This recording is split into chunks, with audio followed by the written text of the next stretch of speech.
Welcome to Cockeyed and Curious. Today I'm going to be talking about Arkham Horror, the card game. This is a LCG where you build investigators and take them through various campaigns. The core set comes with a 3-mission campaign and 5 characters that you can use for this campaign. So I've played this game several times already, taking different investigators through the initial mission. At first I played solo with just one investigator, and then once I had gone through with 3 of the investigators, I then decided to try it out playing 2 investigators but by myself. It's not too hard to do so. You can see I have my investigators here. I have each of their decks of cards here. As I play the game, I use these little card holders to set up my cards so I can see them and keep them on display for each of my characters. This makes it pretty easy for me to track which cards go with which character and to make sure I don't intermesh the two. It also provides a handy way for me to constrain the various resources and other tokens that you might get, as I can give them to each of the characters in kind. This also allows me to then have a nice spread in front of me to keep track of all the different cards. What I really like about this game are the actual cards. Each of the characters are unique, and sure, to some extent they play into tropes, but they're fun. They have little special abilities described on the card. They have a background of information. And then they also each have their own unique equipment that they come with, some form of asset, and they each have their own special weakness. What's cool about this game is that you build a deck, and your deck is mostly cards that you want that are helpful, but within the deck you have to include cards that can hurt you. They're called weaknesses, and each of the characters has a weakness defined for the character that ties in thematically, and then you also randomize in a basic weakness from the set of available ones. And so when you design your deck, you're not exactly sure what weakness you're going to get, which creates some conflict between how you set things up and then how they unfold as the game goes. The flavor of the game is what really draws me in. I like that it feels thematic as you're playing. You set up a deck of cards, and as they come out, that's what's happening to your character. So like, for example, Jim has the Hard Knocks card. The fact that he's been drunk so much in the past, he has ample experience in getting into scrapes, and thus he knows how to get out of them as well. And so he can spend resources to increase the odds that he can be more successful in a fight or escape a fight. A big component of the game is the chaos bag. Whenever you play the game, you set the difficulty level, and by doing so, it influences the range of tokens that you put into the bag. If you play a harder difficulty, you're going to see more -1 tokens, whereas if you have an easier difficulty, you'll actually see more +1 or more neutral tokens. So you can influence the game by which tokens go into the bag. And whenever you do a skill test, you reach into the bag, draw a token, and this, for example, is a special character. It looks like a broken stone upon which writing has been etched. And so what I do is I take a special card for the given scenario that I'm using, and I look up what the symbol is. And so in this scenario, it's -3, and then there's some other stuff that happens. Through having unique tokens in the bag, along with the special scenario-related descriptions of these tokens, each of the games can be very variable in what happens with the given outcomes of skill checks. One of the reasons I like the Wendy character is that when you pull out a token, if you're not happy with it, you can then put it back, provided you discard a card, and so you can draw again. You might draw the same token, but there's a chance that you'll draw a better token, or even a worse token. And I like the kind of flexibility of control of the randomness that you're pressing your luck with by spending a card to see what happens. At the beginning of each round, you flip cards from this encounter deck for each of the characters, and this is a special encounter that occurs. Sometimes it's a skill check, or you have some kind of disability, either for the turn or the entire game until you get rid of the disability. Or it could be an effect that does something to the location you're in to make it harder for you to find clues, which you then need to usually advance agendas, which is how you get through a given scenario.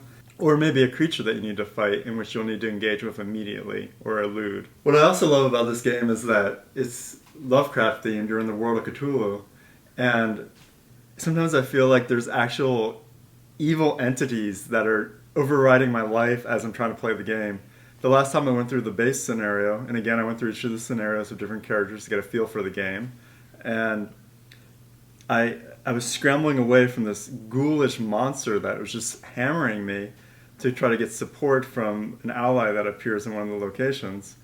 And I finally get to that location, and I draw a card, and the weakness that I have is the stubborn detective, which basically means that this detective bumbles into my house and then starts harassing me as I'm trying to deal with this strange woman who's in my house who's trying to help me, but I don't know who she is.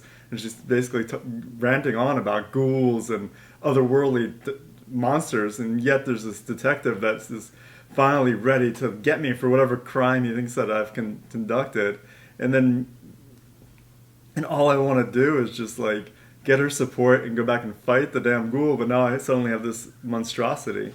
And the other thing that's wild is there's this bag, and like most of the tokens are not that bad. There's a lot of like -1s, and there's the special ones that might be like -1 or -2, or might vary depending on what's going on where you are. But they're generally pretty innocuous, like 0, 0, -1, -1. I'm playing on the base difficulty level. I tell you, every time I had an important skill check involving a fight or something like that, I drew a -4. So I'm playing with Jim Culver, who's a musician, trumpeter, and his special weakness is called the Final Rhapsody. And basically, he's just suddenly overcome by the monstrosities around him. He's going insane, and he just like wants to make this dark song about accepting fate, and he's just having this terrible introspective nightmare. So this is the type of character that we have. He was trying to fight this ghoul that had engaged with poor Wendy, who's this little orphan child, and he attacks, and the odds are so high. Like basically, I just had to draw anything that wasn't a -4, which is only one token in the bag, and I drew the -4. And when the ghoul is engaged with another investigator and you miss, you end up hitting and hurting the other investigator. So poor Jim is like beating up Wendy Adams, who's a small child. And he did it not once, but twice in the damn game. Twice I pulled the -4 while fighting this monster and beat up this poor little girl. It's just absurd. So what I like about the game is that you can build your own decks and then see how they play out through the game. It generally hasn't been too long, but I've only played the first scenario. I'm about to start the second one. Let's see how that one goes. Definitely does have more cards. And what I like about it, and I'm not going to reveal anything here, but what you're actually trying to do in the first scenario and the second scenario are very distinct. And I think through the agenda cards and some of the other mechanisms, you can really get a lot of variance in how you play, the strategies you play.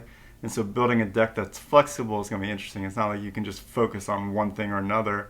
I think you have to create kind of a buffer throughout the different characters so you can resolve many different scenarios and situations. I also like that the game's not that complicated. There's not really that much that you have to do. There's a lot of ways that the various cards that you add could interact, and when they come or don't come, or which ones you choose to play, to give you a variance. And on any given turn, there's only so much, at least thus far, that you might do. There's fight, there's evade, there's the looking for clues, there's using items that have their own abilities. Some of the items are fun in that they come with a cost. They might give you a benefit, but then they'll harm you in some way. There just seems to be a lot there in terms of navigating the space without actually overwhelming you at any point. It's not like it would take that much effort to teach someone how to play the game. You can basically hand them a deck, say, here's some important concepts, and then get going. So I'm pretty excited about that. I'm also going to try to play this game with a friend remotely, I believe. I'm trying to get him to buy a pack, and I'm excited because in August they're going to sell ready-to-go packs for some new investigators. So rather than have to have any given person buy a bunch of cards, you could say, hey, buy this pack, let's play a game, and they can remote in, and you can control everything from the house, set up a live stream, they have their deck, and I think it will work. So I'm pretty excited about this as a way to interact with people that I don't live near and due to COVID might not see, but I could still play this game. So I'm pretty excited about that and not needing people to buy mini cards. So I do like the role-playing aspect. I don't actually role-play, but I like to think about the way the cards are unfolding and what it suggests and the timing. And I definitely chuckled several times, whether it was a stray cat helping me escape a given issue, or it was the dwindling supply of bullets that I had, or it was, as I mentioned earlier, this bumbling detective coming in and just like creating a mess out of all my plans. The card that I happened to draw for Wendy, she she has the mob after her for some money that she owes them or something. And so it's just kind of absurd. You're like fighting these ghouls in the attic or something, and then all of a sudden this mob enforcer comes like bumbling in and it's like hassling you. I don't know, it just has a little bit of fun to it in that regard. Wendy also has this football player that she can recruit as an ally. He's adept at like deking and whatnot, so he helps her escape from foes that manifest. It's just completely absurd. You can also create fun combinations of characters. There's a waitress in the Dunwich expansion that believes she's on a mission from God to kill the ghouls and whatever other entities of malevolent force are out there to get you.